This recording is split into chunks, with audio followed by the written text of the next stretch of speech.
تو اللہ کے فضل اور اللہ کی رحمت کا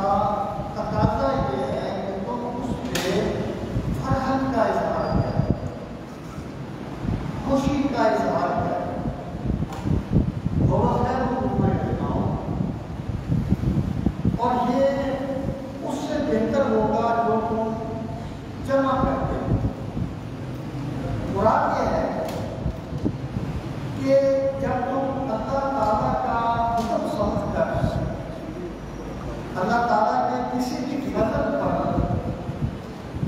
خوشی کا اظہار کرو گے تو ظاہر ہے اس پہ کچھ تمہارے اخراجات بھی آئیں گے۔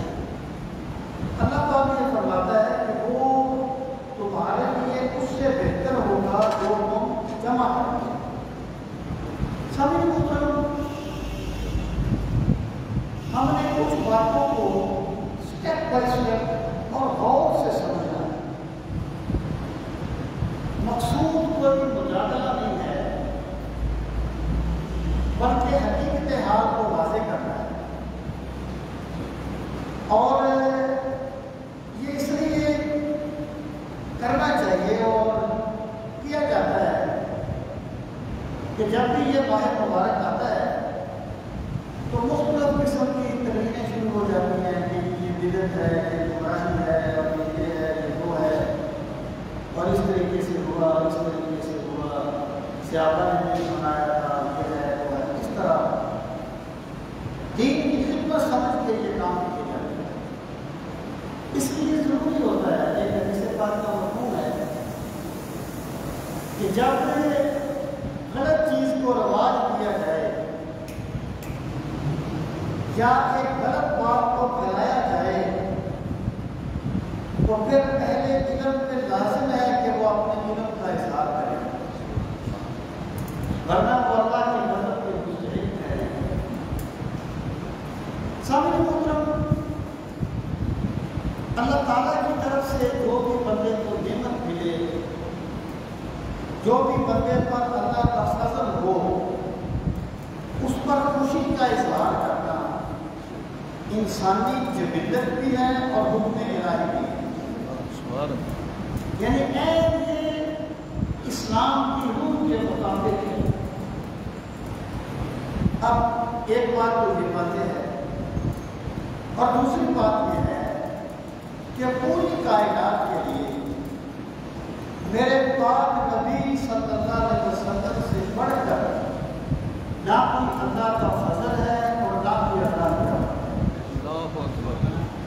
سبحان اللہ، اور نہ یہ پھول کو بلبل کا ترنم بھی نہ ہو، چمنے دہر میں کلیوں کا تبسم بھی نہ ہو، یہ نہ ساتھی ہو تو پھر میں بھی نہ ہو، خود بھی نہ ہو، بزم توحید بھی دنیا میں نہ ہو، تم بھی نہ ہو، خیمہ افلاک کا استادہ اسی نام سے، سبحان اللہ، خیمہ افلاک کا استادہ اسی نام سے ہے، نبض ہستی تپشا باٹا اسی نام سے، سبحان اللہ، یہ میرے پاک نبی صلی اللہ علیہ وسلم کی ذات گرامی ہے، جن کے صدقے میں کائنات بنی بھی ہے اور جن کے صدقے میں کائنات چلتی بھی ہے، سبحان اللہ۔ وہ ظاہر ہے رسول کریم علیہ السلام کا جو وجود مسعود ہے اور آپ کی جو تشریف آوری ہے، یہ ہر نعمت کا سبب ہے اور ہر اللہ کے فضل کا کی بنیاد ہے رسول کریم علیہ السلام کی ذات گرامی۔ تو ظاہر ہے تو پھر ہمیں رسول کریم صلی اللہ تعالیٰ علیہ وسلم کی تشریف آوری پر خوشی اور مسرت کا اظہار کرنا چاہیے، کیونکہ اللہ تعالیٰ نے فرمایا تمہیں جب بھی کوئی نعمت ملے تو خوشی کا اظہار کیا کرو، مسرت کا اظہار کیا کرو۔ سبھی کو یہاں پر ایک بات ہمیں یہ سمجھ لینی چاہیے کہ خوشی اور مسرت کا اظہار ویسے ہی کیا جائے گا جس طرح دین کا مزاج ہے، یعنی خوشی کے عالم میں بندہ حکم الہی سے باہر نہیں چلا جاتا، اور خوشی منانے کا جو طریقہ دین کے مزاج کے مطابق ہے اسے اختیار کیا جائے گا۔ اب اگر کوئی بندہ جو ہے تو خوشی منانے کے نام پر بے حیائی کو فروغ دیتا ہے یا وہ کوئی غیر شرعی کام کرتا ہے تو اسے خوشی نہیں کہا جائے گا، اسے اس کی نفس پرستی کہا جائے گا جس کی شریعت میں کوئی اجازت نہیں ہے۔ یہاں پر دو باتیں ہمیں ذہن نشین کرنی چاہیے۔ پہلی بات یہ ہے، اور یہ بات میں اکثر عرض کرتا رہتا ہوں، کہ ہمیں کسی تہذیب، کسی کلچر اور کسی مذہب کو سمجھنے کے لیے اس کی امہات و کتب کو دیکھنا ہوگا. افراد کا رویہ حجت نہیں ہوتا. افراد صحیح کام بھی کر سکتے ہیں، غلط بھی کر سکتے ہیں. اگر کوئی بندہ غلط کام کرتا ہے تو کوئی بندہ یہ کہے کہ یہ فلاں مذہب یہ کہتا ہے تو یہ وہ انصاف نہیں کرتا. اگر ایک مسلمان جھوٹ بولتا ہے اور کوئی بندہ یہ کہتے ہیں کہ اسلام کہتا ہے کہ جھوٹ بولا کرو تو ظاہر ہے کہ کی بات کرتا ہے، اسلام تو نہیں کہتا ہے. اگر آپ نے اسلام کو سمجھا تو دونوں سنت کو پڑھے یا پھر مسلمہ شخصیات کو پڑھے. یہ ماں باپ لوگ جو ہیں یہ تو حجت نہیں ہوتے نا کسی بھی کام کی. تو پہلی بات تو یہ کہ ہم اہل سنت ہیں انشاءاللہ الحمدللہ. ہم ہی اہل سنت والجماعہ ہیں. ہم سنت کا دامن بھی پکڑنے والے ہیں اور جماعت صحابہ کا دامن بھی پکڑنے والے ہیں. اور میں تو سنی ہوں.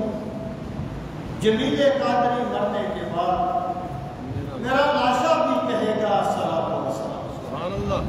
الحمدللہ ہم سنی ہیں اور ہم میلاد والے ہیں.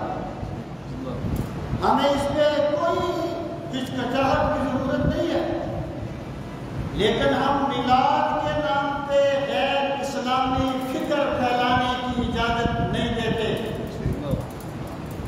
ہم میلاد کے نام پہ اہل سنت پہ انگلی اٹھانے کے موقع نہیں دیتے. حرم رسوا ہوا پیر حرم کی کم نگاہی سے جوانان تتاری کس طرح سے نظر نکلے.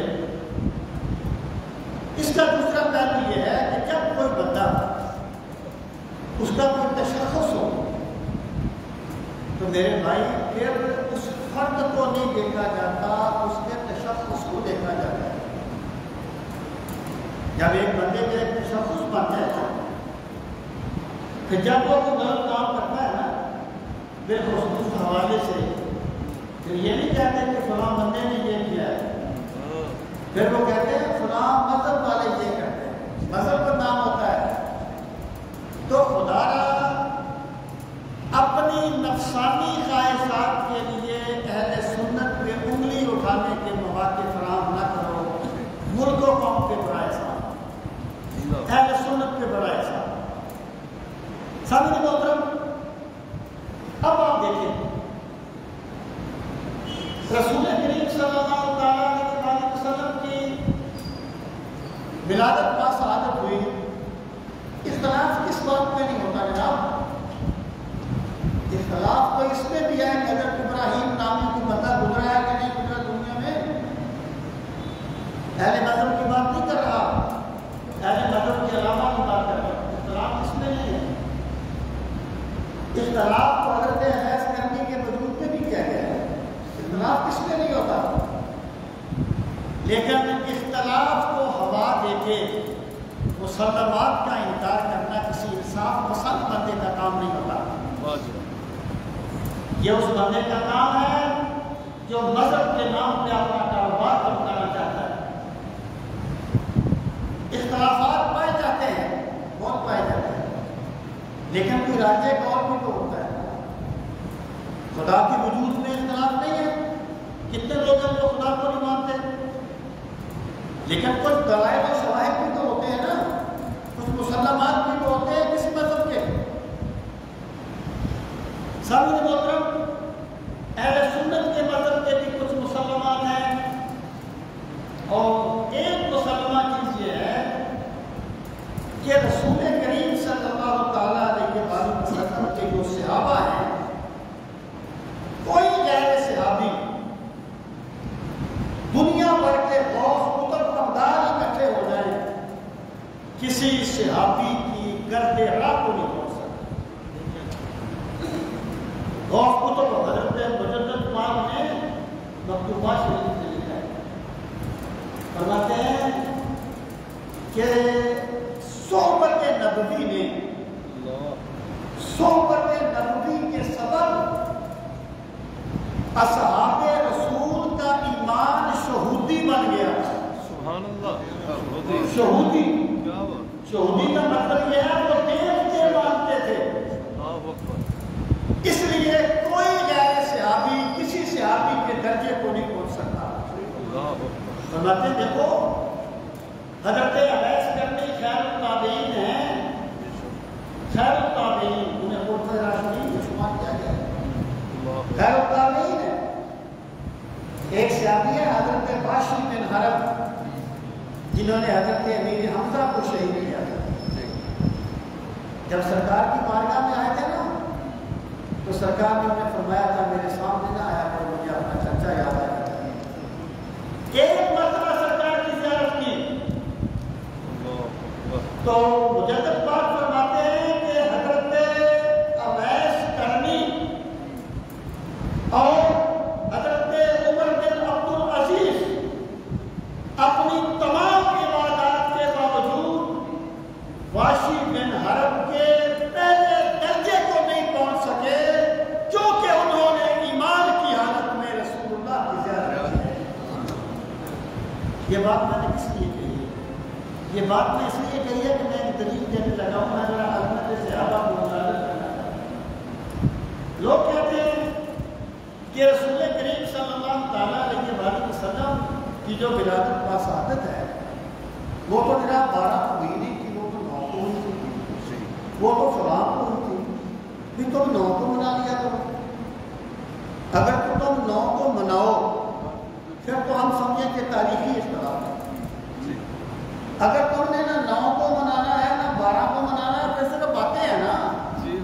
پھر 9 12 کی تو بات نہیں ہے نا اگر ہم 9 کو کرتے ہیں تو ہم نے کون سا منا لینا تھا سامنے محترم اب جو بات میں عرض کرنا چاہتا ہوں وہ یہ اختلافات میں نے کہا ہوتے ہیں کس میں اختلاف نہیں ہوتا اختلاف کی دنیا بڑی کسی ہے ہمیں ہمارے استاد فرمایا کرتے تھے کہ جب آپ سے کوئی بندہ مسئلہ پوچھے نا تو اسے اماموں کے اختلاف نہ بتایا کرو لوگوں میں شک پیدا ہوتا لوگ نہیں سمجھتے اس چیز کو فالو نہیں کرتے اس چیز کو یعنی فرض ہوتا ہے نا اپنا اس چیز کو لوگ ہضم نہیں کر پائیں گے کہ یار جیسے لوگ کہتے ہیں دین تو ایک ہے مولوی کی رائے کیوں مختلف ہے یہ قرآن و سنت ایک ہے تو آراء کیوں مختلف ہے لوگوں کے ان کو کون سمجھائے کہ بھائی دلیل کے اختلاف ہے تو وہ فرماتے تھے کہ جب کوئی بندہ مسئلہ پوچھے نا اسے مسئلے کا جواب دیا کرو کہ بھی قرآن و سنت کی روشنی میں یہ ہے اسے اختلاف نہ بتایا کرو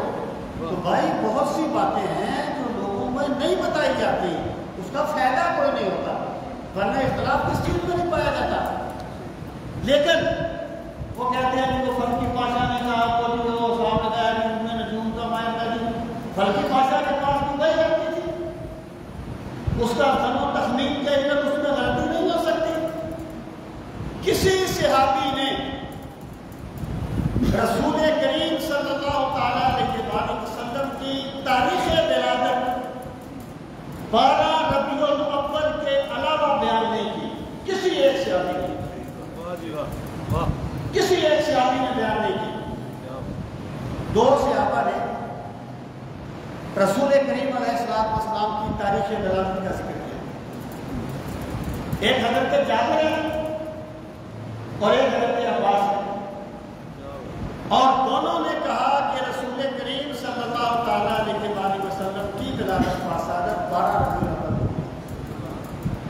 اب تم صحابی کے طور پہ فلکی پاشا کو ترجیح دو گے اب عظمت صحابہ کدھر گئی تو میں یہ عرض کرنا چاہتا ہوں کہ ایک نا لوگوں کا یہ جو لوگ اس طریقے سے کرتے ہیں ان کا ایک فلسفہ ہوتا ہے شک پیدا کرو لوگوں میں شک پیدا کر دو مگر ایک بندہ یہ کہتا ہے کہ جناب میں سنت موقعہ پڑھنی چاہیے تھے بندہ اس کو چھوڑے گا تو گناہ گار ہوگا بندے عمل کی طرف آئیں گے ایک بندہ کہہ دیتا ہے کوئی ضروری نہیں ہے میرے پاس کہتے ہیں شک تو اس نے ڈال دیا نا جو پہلے ہی فراغ اختیار کرنے والا ان کو ایک دلیل تو مل گئی نا یہ زمینی حقیقتیں جو ہمارے پرانے علماء تھے نا اللہ ان کے درجات بلند کرے اللہ ان کو قبول کو بڑھتے وہ جب دین کی بات کرتے تھے تو اس میں حکمت کو مروج خاطر رکھتے تھے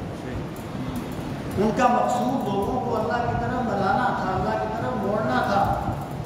ان کا مقصود لوگوں میں شک پیدا کرنا نہیں تھا کہ ہماری ویڈیو وائرل ہو جائے، باہر میں جائیں لوگ، باہر میں جائے، اس کا نتیجہ کہ لوگ آتے ہیں کہ دین سے دور جاتے ہیں، ہماری ویڈیو وائرل ہونی چاہیے۔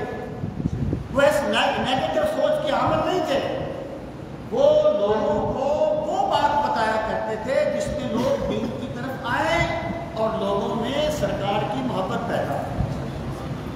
میں ایک بات کہا کرتا ہوں کہ یار چلو مان لیجیے کہ جیسا تم کہتے ہو، ہم اگر ایک لمحے کے لیے اس کو مان بھی لیں تو مجھے بتاؤ کہ میلاد نہ منانے سے لوگوں میں سرکار کی محبت آ جائے گی؟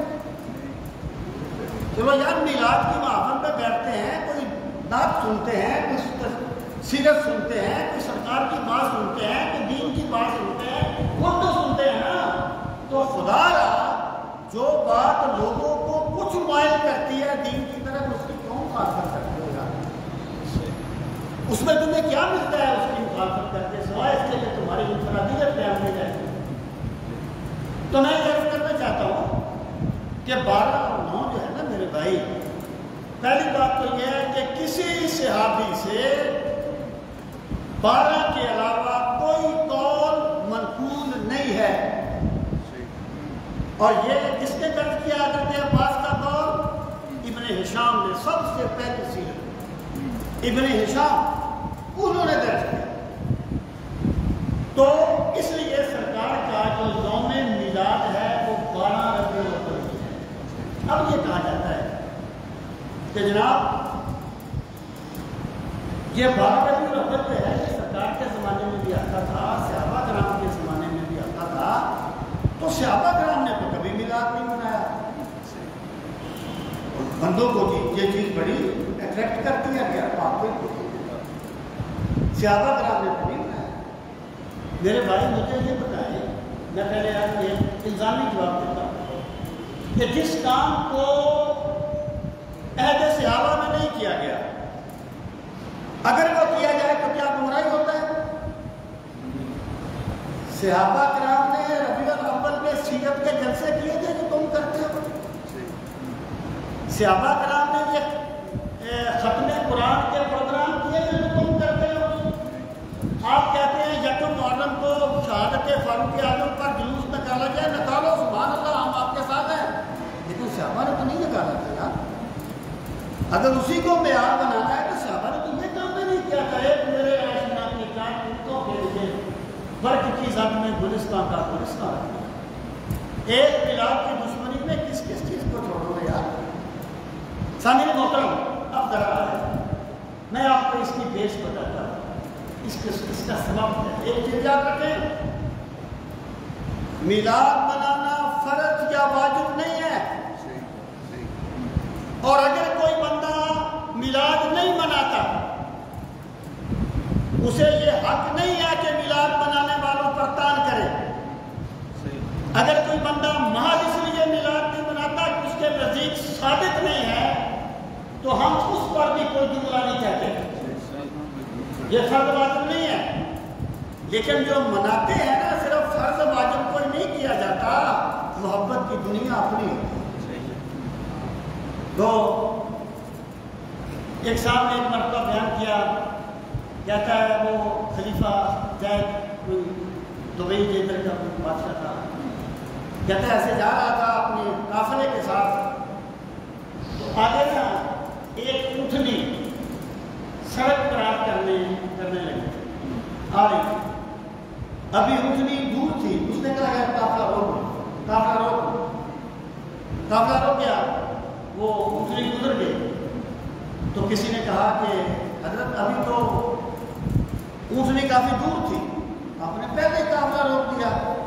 کہنے لگا یار اونٹنی سرکار کی سواری ہے، اس کو پہلے گزرنے، کوئی قانون تو نہیں ہے نا، واجب تو نہیں تھا نا جنوب کا، لیکن یار محبت کی دنیا اپنی ہو، ہم کسی پہ تان نہیں کرتے لیکن اس کا انکار نہیں کیا جا سکتا۔ سامعین محترم، اب آ جائیں اس چیز کی طرف، کہتے ہیں جی بدعت ہے، یہ بدعت ہے، ہر بدعت گمراہی ہے، بالکل ہر بدعت گمراہی ہے، لیکن بدعت ہے کیا؟ بدعت کہتے کسے ہیں؟ یہ بھی کبھی سوچا کہ کسے کہتے ہیں؟ جو کام تو کہتے ہیں جو کام قرون ثلاثہ میں نہیں ہوا وہ بدعت ہے. قرون ثلاثہ عہد نبوت، عہد صحابہ، عہد تابعین. قرون ثلاثہ جو کام قرون ثلاثہ میں نہیں ہوا وہ بدعت ہے. تو مجھے بتایا گیا کہ قرون ثلاثہ میں جو کچھ ہوا وہ سنت تھا. امام حسین قرون ثلاثہ میں شہید نہیں ہوئے تھے تو یہ سنت ہو گیا تھا امام حسین کو شہید کرنا. استغفر اللہ. بات قرون ثلاثہ کی نہیں ہے، بات ہے دین کے مزاج کے مطابق ہے کہ دین کے مزاج کے خلاف ہے. طلاق کی ایک قسم ہے طلاق بدعت. طلاق بدعت، طلاق بدعت کسے کہتے ہیں؟ اس کی عملی صورت یہ ہوتی ہے، ایک بندہ اگر حالت حیض میں طلاق دے دے، طلاق طور میں دینی ہوتی نا، وہ حالت حیض میں دے دے تو بدعت ہے. ایک بندہ 3 طلاقیں اکٹھی دے دے تو بدعت ہے. تو مجھے بتاؤ کہ 3 طلاقیں عہد صحابہ میں نہیں تھی؟ اس وقت نہیں تھی، پھر یہ بدعت کیسے ہو گئی؟ حضرت علی کے پاس ایک بندہ آیا، کہنے لگا میں اپنی بیوی کو 100 طلاق دے کے آیا ہوں. آپ نے فرمایا 3 ہوگی، باقی تم نے اللہ سے مذاق کیا ہے. حضرت امام حسن رضی اللہ تعالیٰ عنہ خلیفہ بنے، حضرت مولا علی کی شہادت کے بعد آپ کی ایک بیوی نے آپ کو مبارکباد دی. آپ نے فرمایا جا مجھے 3 طلاقیں ہیں.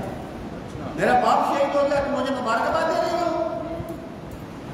یہ محبت کا ایک انداز ہے مولا علی کے ساتھ. میرا باپ شہید ہو گیا تو مجھے مبارکباد دے رہی ہو؟ تو وہ آپ کے فراق میں بڑی ہوئی. آپ نے فرمایا اگر میں نے اپنے باپ سے نہ سنا ہوتا کہ میرے نانا نے فرمایا تھا کہ جو بندہ 3 طلاقیں دے دے اس کی بیوی اس پر حلال نہیں ہوتی بغیر دوسرا نکاح کرنے کے، تو میں تم سے رجوع کر دیتا. یہ عہد نبوت میں تھی نا، عہد صحابہ میں تھی. بدعت کیوں ہے میرے بھائی؟ بدعت اس لیے ہے کہ سنت کے مخالف ہیں. ہر نئی چیز بدعت نہیں ہوتی، ہر نئی چیز بدعت نہیں ہوتی. بدعت وہ چیز ہوتی ہے جو سنت کے خلاف ہو اور پھر کیا ہے اسے دین بنا لیا جائے. لیکن ایک بندہ جو ہے فرض کرے وہ کلام بازیاں نکالتا ہے، کلام بازیاں نکالتا ہے، اور وہ اسے یہ نہیں کہتا کہ کلام بازیاں نکالنے سے اتنا ثواب ملے گا، تو کلام بازیاں نکالنا بدعت نہیں ہوگا. اگر وہ یہ کہے کہ یہ وہ کام ہے جس میں اتنا ثواب ملے گا تب یہ بدعت ہوگا. بدعت کی تعریف کیا ہے؟ ما جوئلا علی طریق الحق الملتقى من ما جوئلا علی خلاف من رسول اللہ صلی اللہ علیہ وسلم الملتقى من رسول اللہ صلی اللہ علیہ وسلم علی خلاف الدین وجوئلا له دینا قدیما وصراطا مستقیما. کہ بدعت اس چیز کو کہتے ہیں جو دین پر زیادتی کرتے ہوئے بنائی جائے، دین کے خلاف، دین کے خلاف. ما جوئلا علی خلاف الحق، حق کے خلاف. پہلی بات کیا ہے؟ حق کے خلاف، زائد نہیں، خلاف. اسلام قرآن میں ظہر کے نماز کے 4 فرض نہیں لکھے ہوئے، لیکن ہم پڑھتے ہیں. اس کی وضاحت کس نے کی؟ سنت نے. یہ قرآن سے زائد ہے، قرآن کے خلاف نہیں ہے. زائد اور چیز ہے، خلاف اور چیز ہے. بدعت کی ڈیفینیشن کی پہلی شرط یہ ہے علی خلاف الحق، حق کے خلاف ہو. الملتقى من رسول اللہ صلی اللہ علیہ وسلم، اور جو وہ حق جو رسول کریم صلی اللہ تعالیٰ علیہ وسلم سے منقول ہے اس کے خلاف. پھر کیا؟ وَجُعِلَ لَهُ دِينًا قَوِيمًا وَصِرَاطًا مُسْتَقِيمًا. اسے دین بنا لیا جائے اور صراط مستقیم بنا لیا جائے، اس کو بدعت کہا جاتا ہے. میں ایک سمپل سی مثال دیا کرتا ہوں.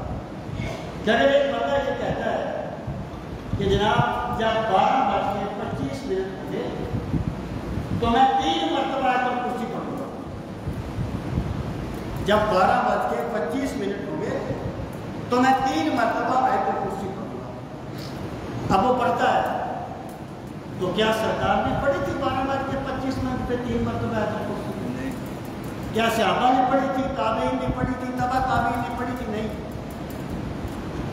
ایک ہوتا ہے بدعت کا لغوی معنی نئی چیز، ایک ہوتا ہے بدعت کا اصطلاحی معنی بری چیز۔ تو یہ لغوی معنی میں بدعت ہے، نئی چیز ہے، اصطلاحی معنی میں بدعت نہیں ہے، کیونکہ یہ دین کے مزاج کے مطابق۔ تو بدعت جو ہے نا وہ چیز نہیں ہوتی۔ پھر وہی بات جو میں پہلے عرض کروں میرے بھائی، اگر میلاد بدعت ہے تو سیرت النبی کا جلسہ بھی بدعت ہے، سیرت خیر البشر کا جلسہ بھی بدعت ہے، یہ تمہارے سالانہ پروگرام بھی بدعت ہیں، یہ اس طریقے سے مسجدوں میں ختم قرآن کے پروگرام کرنا یہ بھی بدعت ہے، پھر صحیح بخاری کا ختم کرنا یہ بھی بدعت ہے۔ آپ کہیں گے اس وقت تو صحیح بخاری تھی نہیں، بعد میں بنی ہے۔ ٹھیک ہے بعد میں بنی ہے، احادیث تو تھی نا، صحابہ کرام بیٹھ جاتے احادیث کو پڑھ لیتے، یہ بھی بدعت بن جائے گا۔ یہ اس طریقے سے نہیں پتا، دین یہ نہیں ہے۔ دیکھیں جو آفاقی دین ہے نا وہ تمدن کو محدود نہیں کر سکتا، سمجھے میری بات کو؟ آفاقی دین یعنی تمدن کیا ہے؟ ہر علاقے کا اپنا طریقہ، خوشی کیسے مناتے ہیں، غم کیسے مناتے ہیں، اس کا اپنا طریقہ، ہر علاقے کے مختلف ہوتے ہیں، ہر علاقے کے مختلف۔ جو دین آفاقی ہے وہ تمدن کو محدود کس طریقے سے کر سکتا ہے؟ اس لیے اللہ تعالیٰ نے بنیاد دی ہے، بنیاد اس پہ پرکھو، تمدن جو ہے نا اس کو آزاد چھوڑ دیا ہے، تو جس طریقے سے مرضی کرو۔ میں اس کی مثال دیا کرتا ہوں کہ اللہ پاک نے لباس کے بارے میں صرف یہ فرمایا کہ اللہ نے تم کے لباس اتارا، وَأَنزَلْنَا عَلَيْكُمْ لِبَاسًا يُوَارِي سَوْآتِكُمْ وَرِيشًا۔ اللہ نے یہ نہیں کہا تم نے فلاں لباس پہننا ہے، تم نے شلوار قمیض پہننی ہے، تم نے پینٹ شرٹ پہننی ہے، تم نے دھوتی کرتا پہننا ہے، اپنا ہر علاقے کا اپنا تمدن ہے۔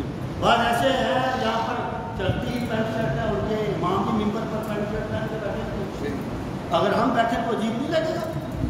بات جائز یا ناجائز کی نہیں ہوتی، تمدن کی ہوتی ہے۔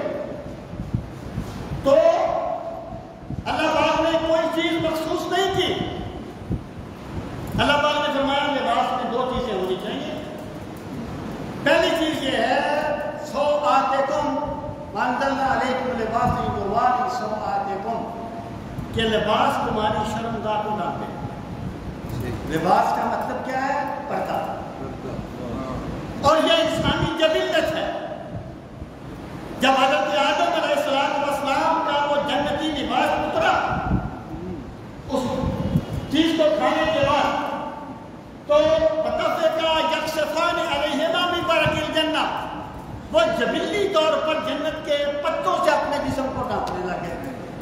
حکم تو نہیں تھا کہ ڈانپو، یہ انسان کی جبلت ہے ڈانپنا۔ اللہ فرماتا ہے لباس میں پہلی چیز کیا ہے؟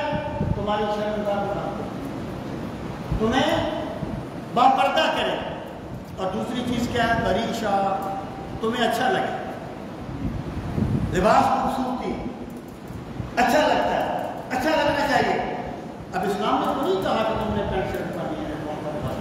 ایک آفاقی دین ایک لباس کیسے مخصوص کر سکتا ہے جناب؟ یہ تو گراؤنڈ ریئلٹیز کا انکار ہے۔ اور اسلام جو آفاقی دین ہے وہ کس طریقے سے تمدن کو معلوم کر سکتا ہے؟ اسی طریقے سے اسلام نے یہ حکم دیا کہ خوشی کا اظہار کرو، لیکن اسلام نے کوئی طریقہ مخصوص نہیں کیا، کیونکہ ہر زمانے کے طریقے بدلتے ہیں خوشی کرنے کے۔ ہاں بنیاد دے دی کہ خوشی اس طریقے سے نہ مناؤ کہ اس میں بے حیائی آ جائے، اس میں کوئی چیز دین کے خلاف آ جائے، کوئی چیز دین کے اصولوں سے ٹکرا جائے۔ اب ذرا آپ دیکھیں، جب رسول کریم صلی اللہ تعالیٰ علیہ وسلم ہجرت فرما کے مدینہ منورہ تشریف لے گئے تو آپ نے یہود کو دیکھا کہ وہ عاشورہ کا روزہ ہے، عاشورہ 10 محرم۔ آپ نے پوچھا کیوں رکھتے ہو؟ کہنے لگے اس دن اللہ تعالیٰ نے فرعون کو غرق کیا تھا اور بنی اسرائیل کو نجات دی تھی۔ آسان لفظوں میں کیا ہے؟ اس دن بنی اسرائیل کو آزادی ملی تھی. یہی بات ہے نا. قبطیوں کی غلامی میں تھے نا بنی اسرائیل. یذبحون ابناءکم ویستحیون نساءکم. وہ تمہارے بیٹوں کو ذبح کر دیتے تھے, تمہاری بچیوں کو زندہ رکھتے تھے, اور تم میں اتنی جرأت نہیں تھی, تم بیٹے کے قتل پر بھی احتجاج کرتے. اس طرح غلامی تمہارے رگوں پہ میں رکھ بس گئی تھی. اور پھر اللہ نے اپنے کریم موسیٰ علیہ السلام کو بھیجا, انہیں آزادی دو, انہیں آزادی دو. تو انہوں نے کہا ہم اس لیے کرتے ہیں, روزہ رکھتے ہیں کہ اس دن ہمیں آزادی ملی تھی. اب دو باتیں ہیں یہاں. رسول کریم صلی اللہ علیہ وسلم نے یہ نہیں آپ نے فرمایا کہ چلو یہ تمہارا معاملہ ہے. آپ نے فرمایا تم ایک رکھتے ہو, ہم دو رکھیں گے, کیونکہ ہم حضرت موسیٰ کو تم سے بڑھ کر ماننے والے ہیں. اب دیکھیں, یہود روزہ کیوں رکھتے تھے؟ آزادی ملی تھی. مطلب کیا ہوا؟ اس وقت خوشی کا اظہار روزہ رکھ کے کیا جاتا تھا. اس وقت آزادی روزہ رکھ کے منائی جاتی تھی, یہ طریقہ تھا. اور رسول کریم صلی اللہ علیہ وسلم نے آپ ہر صبح کو روزہ رکھتے تھے. کسی نے پوچھا یا رسول اللہ صلی اللہ علیہ وسلم ہر سوموار کو آپ روزہ کیوں رکھتے ہیں؟ فرمایا فیہ ولدت وفیہ بعثت. سوموار کے دن میں پیدا ہوا تھا اور سوموار کے دن مجھ پہ وحی نازل کی گئی تھی. تو سرکار بھی روزہ رکھتے تھے. پیدا ہوا تو خوشی مناتے تھے نا, لیکن اس کو طریقہ کیا تھا خوشی منانے کا؟ روزہ رکھنا. اب بھی اللہ کے کچھ بندے ہیں جو روزہ رکھتے ہیں, اب کئی لوگ معلوم. لیکن اب جب ہم آزادی مناتے ہیں 14 اگست کو, تو ایمان سے کہنا کیا طریقہ بدل نہیں کیا آپ خوشی منانے کا؟ مولا علی نے فرمایا تھا اپنے بچے کو اپنے والی تعلیم نہ دے, وہ تیرے دور کے لیے پیدا نہیں ہوا. ہر دور کے اپنے تقاضے ہوتے ہیں. یہ جو جب تہذیبیں ٹکراتی ہیں نا, اسی وقت فساد پیدا ہوتے ہیں. تو میں یہ عرض کر رہا تھا کہ اس وقت یہ طریقہ تھا, اس طریقے سے منایا جاتا تھا. آج جب ہم خوشی مناتے ہیں, بیٹے کی شادی ہوتی ہے, تو کیسے کرتے ہیں جناب؟ ہم وہ چراغاں کرتے ہیں, روشنی کرتے ہیں, خوشی کا اظہار کرتے ہیں. اللہ پاک نے مطلق خوشی کے اظہار کا حکم دیا. اس وقت جو طریقہ تھا اس کے مطابق منائی جاتی تھی, اور آج جو طریقہ ہے اس کے مطابق منائی جاتی ہے. یہ عین قرآن و سنت کے مزاج کے مطابق ہے. سبھی محترم, تو صحابہ کرام کو نہیں مناتے تھے کہ صحابہ کرام کے زمانے میں یہ طریقہ مروج نہیں تھا خوشی منانے کا؟ جواب ہے ورنہ صحابہ کرام کو سیرت کے جلسے بھی نہیں کرتے. صحابہ کرام کو خیر سیرت کے خیر البشر کے جلسے بھی نہیں کرتے تھے. صحابہ کرام کو بخاری کا ختم بھی نہیں کرتے تھے. صحابہ کرام کو ختم قرآن کے ختم بھی نہیں, پروگرام بھی نہیں کرتے تھے. پھر کدھر جاؤ گے؟ تو یہ جو میلاد منایا جاتا ہے, کہ دراصل رسول کریم صلی اللہ علیہ وسلم کی ولادت باسعادت پر خوشی اور مسرت کا اظہار کیا جاتا ہے. یہ اس کے مختلف طریقے ہوتے ہیں. اب دیکھیں, یہاں پر میں یہ بات عرض کروں, لوگ کہتے ہیں کہ جناب اس میں لوگ جعلی گاڑیاں لگا کے چلے جاتے ہیں, وہ جناب کوئی قسم کے گانے لگا دیتے ہیں. یا کون کہتا ہے کہ یہ جائز ہے؟ اگر مسجد میں کوئی جوتا چور آ جائے تو تم یہ کہو گے کہ سارے نمازی ایسے ہوتے ہیں؟ تم یہ کہو گے کہ مسجد میں جایا کرو تو نماز جوتے چوری ہو جاتے ہیں؟ یار ایک برے بندے کی بات اس کی ذات تک محدود ہے نا. کس نے کہا کہ اس طریقے سے کرو؟ پھر کہتے ہیں جناب ہم تو سنتے رہے ہیں کہ یہ بڑا وفات ہے, ہمارے بزرگ تو یہ پتہ نہیں تمہارے بزرگ کون تھے تو یہ کہتے رہے ہیں. شیخ عبداللہ محدث دہلوی اور امام قسطلانی تو یہ کہتے ہیں, اور دیگر بہت سے محدثین اور سیرت نگار یہ کہتے ہیں کہ ما زال اہل الاسلام یحتفلون بشہر مولد النبی صلی اللہ علیہ وسلم. اہل اسلام ہمیشہ سے سرکار کے میلاد کی خوشی میں محافظ رہنے کا کرتے آئے. سامنے محترم اب دیکھیے میلاد جو ہے نا یہ رقص و سرود کا نام نہیں ہے، یہ کوئی فنکشن قسم کی چیز نہیں ہے، یہ سرکار کی تشریف آوری پر خوشی اور مسرت کا اظہار کرنے کا، زیادہ سے زیادہ درود پاک پڑھا جائے، بابرکت محافل کی جائے، سرکار کی ولادت باسعادت کے وقت جو اللہ پاک نے عجائبات دکھائے ان کا بیان کیا جائے، سیرت اور دین پر عمل پیرا ہونے کے عہد کی تجدید کی جائے، اس کو میلاد کہا جاتا ہے۔ تو یہ جو چیز ہے اس میں کسی کو کوئی کلام نہیں، جیسے کہا جاتا ہے کہ دیکھو تم نے عید میلاد النبی، اسلام میں تو 2 عیدیں ہیں جناب، تم نے تیسری کر لی ہے۔ میں کہتا ہوں بھائی اسلام میں 2 عیدیں نہیں ہیں، اسلام میں جمعے کے دن کو بھی عید کہا جاتا ہے۔ سبحان اللہ، سبحان اللہ۔ اسلام میں جمعے کے دن کو بھی عید کہا گیا ہے، اور اسلام میں عرفہ کے دن کو بھی عید کہا گیا ہے۔ جب ایک یہودی نے حضرت ابن عباس سے کہا، کہنے لگا ہے ابن عباس تمہارے قرآن میں ایک ایسی آیت ہے اگر وہ ہم پر نازل ہوتی نا ہم اس دن کو عید کا دن کر کے مناتے۔ آپ نے پوچھا کون سی آیت ہے؟ کہنے لگا اليوم اکملت لکم دینکم واتممت علیکم نعمتی ورضیت لکم الاسلام دینا۔ سبحان اللہ۔ تمہیں تکمیل دین کی بشارت دی گئی، یہ صحیح بخاری کی روایت ہے۔ آپ نے فرمایا مجھے اچھی طرح معلوم ہے ابن عباس قرآن کی تفسیر کا خاص فیض ملا تھا انہیں سرکار کی بارگاہ سے۔ سبحان اللہ۔ اللہم علمہ التعلیم، میرے مالک میرے ابن عباس کو قرآن کی تفسیر کا علم دے دے۔ یہ سرکار کی خصوصی دعا تھی ان کے لیے۔ اور ابن عباس کہا کرتے تھے لو ضالت اطال بعیری لوجدتہ فی القرآن، اگر میرے اونٹ کی ڈکیت گم ہو جائے تو میں اسے قرآن سے تلاش کر لوں گا۔ یہ تھے ابن عباس، کہنے لگے مجھے خوب معلوم ہے یہ آیت جمعہ کے دن نازل ہوئی تھی اور وہ عرفہ تھا، اس دن کو ہم نے ایک عید نہیں منایا تھا، 2 عیدوں کے طور پر منایا۔ سبحان اللہ، سبحان اللہ۔ تو میرے بھائی اسلام میں تو جمعہ بھی عید ہے۔ دوسری بات یہ ہے ایک ہوتا ہے کسی لفظ کا شرعی معنی، ایک ہوتا ہے کسی لفظ کا عرفی معنی۔ یہ جو ہمارے فساد پڑتا ہے نا اس کا ایک بڑا سبب یہ ہے کہ ہم ہر لفظ کو شرعی معنی میں کر لیتے ہیں یا ہر لفظ کو لغوی معنی میں کر لیتے ہیں، یعنی لفظ کا اپنا معنی کوئی نہیں ہوتا، لفظ کا معنی پس منظر متعین کرتا ہے۔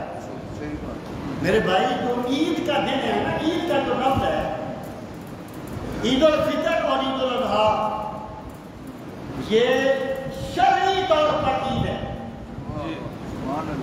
شرعی طور پر عید ہے، اور عید میلاد النبی جو ہے یہ عرفی طور پر عید ہے۔ حضرت موسیٰ کی قوم نے کہا ربنا انزل علینا مائدۃ من السماء تکون لنا عیدا لاولنا وآخرنا، پروردگار عالم ہم پہ آسمان سے کھانا اتار دے، وہ ہمارے پہلوں کے لیے بھی عید ہوگا اور بعد والوں کے لیے بھی عید ہوگا۔ یا عید کس معنی میں ہے؟ خوشی کا دن، عرفی معنی میں لے جان ہمارے رب دے میلے 4 دن دے، اس دن عید مبارک ہو سی جس دن پھر ملا۔ عید شرعی معنی میں نہیں ہے، ہم مسلمان ہیں الحمدللہ، ہم شریعت کے پابند ہیں، شریعت کو بدلنے والے نہیں ہیں، ہم شریعت بنانے والے بھی نہیں ہیں۔ شریعت بن چکی ہے، ہم اس کی پیروی کرنے کے پابند ہیں، لیکن ہم ضد میں آ کر شریعت کی اصطلاحات کا مذاق نہیں اڑاتے۔ کوئی لفظ کبھی مجازی معنی میں استعمال ہوتا ہے تو بھائی عید میلاد النبی عید ہے، لیکن یہ شرعی معنی میں نہیں ہے، عرفی معنی ہے۔ اور امام قسطلانی تو اس سوال کے جواب میں کہتے ہیں قسطلانی بہت بڑا محدث ہے، بہت بڑا سیرت نگار ہے، وہ وقت نہیں ہے ورنہ میں آپ کو بتاتا کہ وہ میلاد کے بارے میں کیا کہتے ہیں۔ تو وہ فرماتے ہیں کہ اگر کوئی یہ کہے کہ یہ جو دن ہے، یہ جو 12 ربیع الاول کا دن ہے، اگر یہ اتنا ہی بابرکت تھا تو اس دن کوئی اضافی عبادت کیوں نہیں رکھی گئی، کوئی زائد عبادت کیوں نہیں رکھی گئی؟ وہ فرماتے ہیں اس لیے کہ اللہ تعالیٰ نے رحمت للعالمین کے صدقے امت کو ایک اور عبادت کی مشقت میں نہیں ڈالا۔ اللہ اکبر، یہ رحمت للعالمین کی وجہ سے۔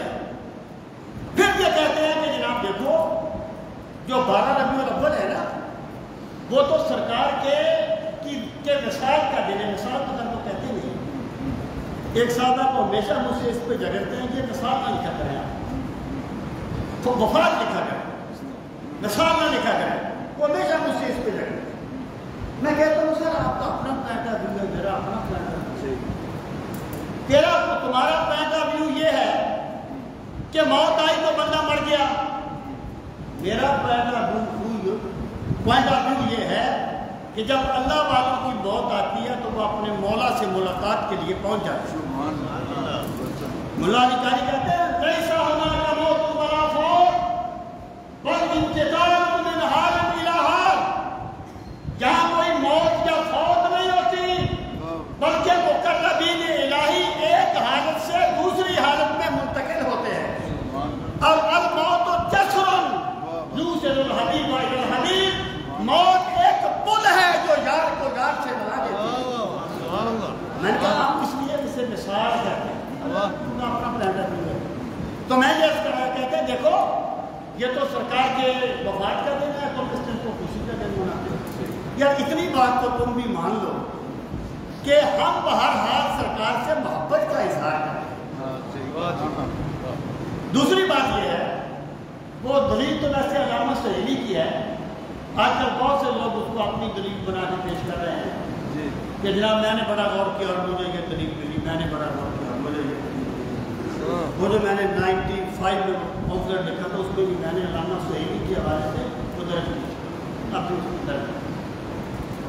وہ کہتے ہیں کہ آخری حج جو تھا نا، آخری حج وہ جمعے کے دن ہوا، اس میں کوئی شک نہیں ہے، یعنی اس دن عرفہ جمعے کے دن ہے۔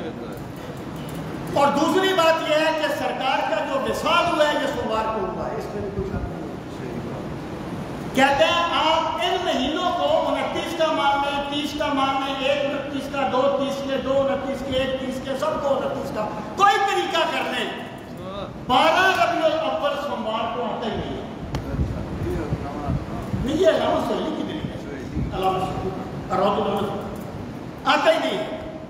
اس لیے میں اس بات میں نہیں پڑھتا، میں کہتا ہوں مان لو تمہاری بات صحیح، مان لو، فرض کرے مان لو۔ اب میرا سوال یہ ہے کہ اگر ایک دن ایک بندے کا یوم میلاد بھی ہو اور اس کا وہ یوم وفات بھی ہو تو مجھے بتائیے وفات کا سوگ کتنے دن منایا جائے گا؟ اسلام یہ کہتا ہے کہ خوشی کی کوئی حد نہیں ہے، لیکن سوگ آپ نے 3 دن سے زیادہ نہیں منانا۔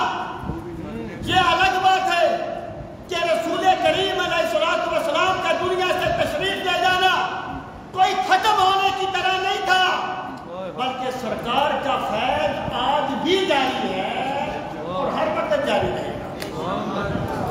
یہ الگ بات ہے، یہ الگ بات ہے، آج بھی طلبداروں کو ملتا ہے اور ملتا رہے گا۔ میں جو بات عرض کرنا چاہتا ہوں مجھے بتائیے کہ جمعے کا جو دن ہے اس کو کہا جائے کہ یہ مومنوں کی عید ہے، کیوں؟ وجہ ہوتی ہے کسی چیز کی۔ اگر رمضان کا مہینہ رحمت والا ہے اس وقت تو ہے نا، اس کا سب کیا ہے کہ قرآن نازل ہوا ہے، شہر رمضان میں قرآن جمعے کے دن کیوں اس کو یہ مرتبہ دیا گیا؟ تو سرکار نے فرمایا فیہ خلق آدم و فیہ مات، کہ جمعے کے دن حضرت آدم کی تخلیق بھی ہوئی اور جمعے کے دن آپ کا وصال بھی ہوا۔ بتائیے اعتبار وفات کا کیا جا رہا ہے یا میلاد کا کیا جا رہا ہے؟ یہ بات رسول کریم صلی اللہ تعالیٰ علیہ وسلم کی تعلیمات یہ ہے کہ اگر ایک دن ہی کسی کا ولادت کا دن بھی ہو اور اس کے وصال کا دن بھی ہو تو اعتبار ولادت کا کیا جائے گا، فوق 3 دن سے زیادہ نہیں منایا جائے گا۔ سامعین محترم، پھر یہ ہے دیکھیں، میں یہ کہتا ہوں کہ اگر کوئی بندہ انفرادی طور پہ غلط کرتا ہے تو بھائی اس کو غلط کہو نا، ایک مستحسن چیز کی تو مخالفت نہ کرو۔ یہ جو میلاد ہے نا، میلاد یہ کسی نہ کسی طریقے سے ہر دور میں اپنے اپنے زمانے کے مطابق اس پر خوشی کا اظہار کیا گیا۔ شیخ عبدالحق محدث دہلوی رحمۃ اللہ تعالیٰ علیہ بہت بڑے جن کو کہا جاتا ہے برکت رسول اللہ صلی اللہ علیہ وسلم فی الہند، ہندوستان میں حدیث کی برکت شیخ عبدالحق محدث دہلوی کی وجہ سے ہے، اور صرف لفظوں کا ہیر پھیر نہیں، محبت رسول میں ڈوبے ہوئے تھے۔ اور ان کے سوانح نگار کہتے ہیں کہ وہ داڑھی سے سرکار کے مرکز منور کو جھاڑو دیا۔ وہ فرماتے ہیں میرے مالک میرے بڑے کام ہیں، لیکن میرا کوئی کام ایسا نہیں ہے جسے میں اپنی نجات کا ذریعہ سمجھوں، لیکن میرے مالک تیری عطا سے ایک کام ایسا ہے جس کے بدلے میں مجھے امید ہے تو مجھ پہ کرم فرمائے گا، اور وہ یہ ہے تیرے نبی کا میلاد مناتا ہوں اور کھڑا ہو کے تجھے سبحان اللہ۔ محترم، یہ جو میلاد شریف منانا ہے نا، اسے لیکن آپ فرض کریں کہ ایک چھوٹا بچہ ہے، وہ دیکھا جناب جھنڈیاں لگی ہوئی ہیں، جناب چراغاں کیا گیا ہے، پوچھا کیا ہے جی؟ انہیں کہا جائے کہ سرکار کی میلاد کا دن ہے، تو کیا اس کے دل میں سرکار کی محبت نہیں کرتی؟ خدا را جو چیز اللہ کے قریب کرتی ہے اسے کرنے دو۔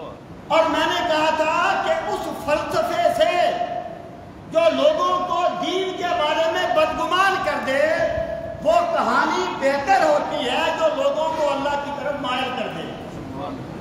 اللہ تعالیٰ ہمیں دین کا فہم صحیح نصیب فرمائے۔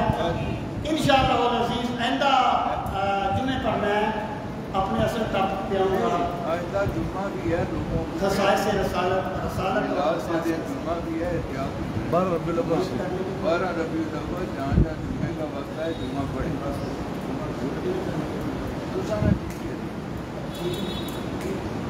جن حضرات نے سنتے ادا کرنے ہیں سنتے ادا کرنے کے بعد